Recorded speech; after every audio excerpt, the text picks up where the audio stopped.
আপনাদের সকলকে স্বাগত জানাচ্ছি অরেঞ্জ স্টাডি ক্লাসে। আজকে আমরা আলোচনা করব সপ্তম শ্রেণীর দ্বিতীয় পর্যায়ক্রমিক মূল্যায়নের অন্তর্ভুক্ত একটি অধ্যায় আলো এমসিকিউ এর। এটা পার্ট 3। যারা যারা আগের পার্টগুলো দেখেননি তারা অবশ্যই পার্টগুলো দেখে নেবেন। আর ভিডিওটি স্টার্ট করার আগে চ্যানেলটিকে অবশ্যই সাবস্ক্রাইব করে একটি লাইক দিয়ে দেবেন। তো চলুন শুরু করা যাক।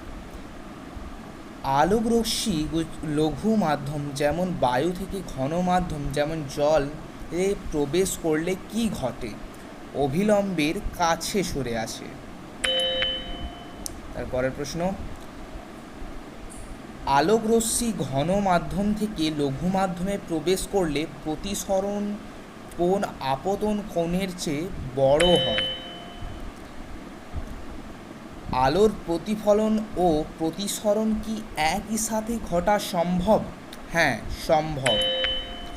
কোনো বিন্দু উৎস থেকে আগত রশ্মি প্রতিফলন বা প্রতিসরণের পর অন্য বিন্দুতে মিলিত হলে তাকে বলা হয় প্রতিবিম্ব। প্রতিবিম্ব প্রধানত কয় প্রকার? দুই প্রকার, সৎ প্রতিবিম্ব এবং অসৎ প্রতিবিম্ব। যদি অপসারী আলোকরশ্মিগুচ্ছ প্রতিফলন বা প্রতিসরণের পর কোনো বিন্দুতে প্রকৃতই মিলিত হয় তবে তাকে বলা হয় সৎ প্রতিবিম্ব। আয়না বা স্থির জলে গঠিত প্রতিবিম্ব যা চোখে দেখা গেলেও পর্দায় ফেলা যায় না তাকে বলা হয় অসৎবিম্ব। সৎবিম্ব ও অসৎবিম্বের মধ্যে প্রধান পার্থক্য কোনটি?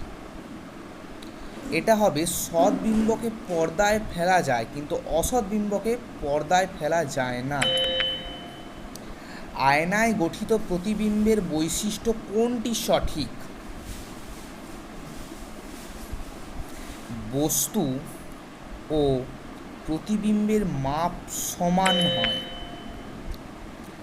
দর্পণ থেকে বস্তুর দূরত্ব 5 সেমি হলে দর্পণ থেকে প্রতিবিম্বের দূরত্বও হবে 5 সেন্টিমিটার।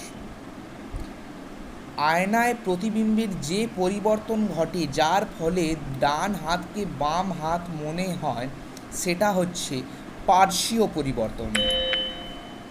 অ্যাম্বুলেন্স গাড়ির সামনে অ্যাম্বুলেন্স কথাটি উল্টো লেখা থাকে কেন? সামনের গাড়ির দর্পণের পার্শ্বীয় পরিবর্তনের ফলে সোজা দেখাবে বলে। জল ভর্তি গ্লাসে কলম ডোবালে তা বেঁকে গেছে বলে মনে হয় কেন? এটা আলোর প্রতিসরণের জন্য।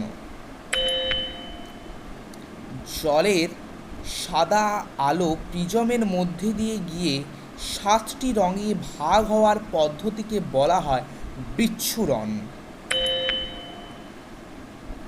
সাদা আলোর বিচ্ছুরণের ফলে প্রাপ্ত 7টি রঙের পটিকে একত্রে বলা হয় বর্ণালী বা স্পেকট্রাম।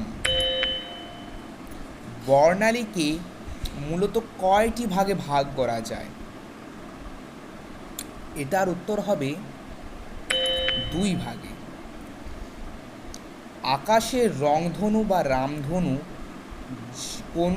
কোন ধরনের বর্ণালীর উদাহরণ? এটা হবে বিশুদ্ধ বর্ণালী। নয়, বিশুদ্ধ বর্ণালীটা ভুল, উত্তর হবে অবিশুদ্ধ বর্ণালী। বিচ্ছুরণের একটি প্রাকৃতিক উদাহরণ কোনটি? রামধনু বা রংধনু। সূর্যের অতিবেগুনি রশ্মি সরাসরি চামড়ায় পড়লে কোন মারাত্মক রোগ হতে পারে? অবশ্যই চামড়ার ক্যান্সার। অতিবেগুনি রশ্মি সরাসরি চোখে পড়লে চোখের কোন অংশটির ক্ষতি হয়? অশ্রুগ্রন্থি, লেন্স ও আলোক সংবেদী স্তর, চোখের পাতা না ভ্রু? লেন্স ও আলোক সংবেদী স্তর। বায়ুমণ্ডলের কোন স্তরটি ছাঁকনির মতো কাজ করে সূর্যের অতিবেগুনি রশ্মিকে আটকে দেয়? আমাদের প্রাকৃতিক ছাতা যাকে বলা হয় ওজোন স্তর।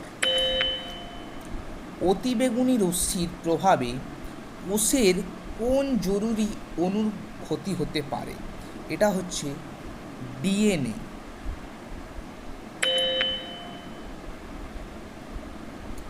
চামড়ায় অতিবেগুনি রশ্মি পড়লে সেটি শুষে নেয় আমাদের রক্ষা করে মেলানিন।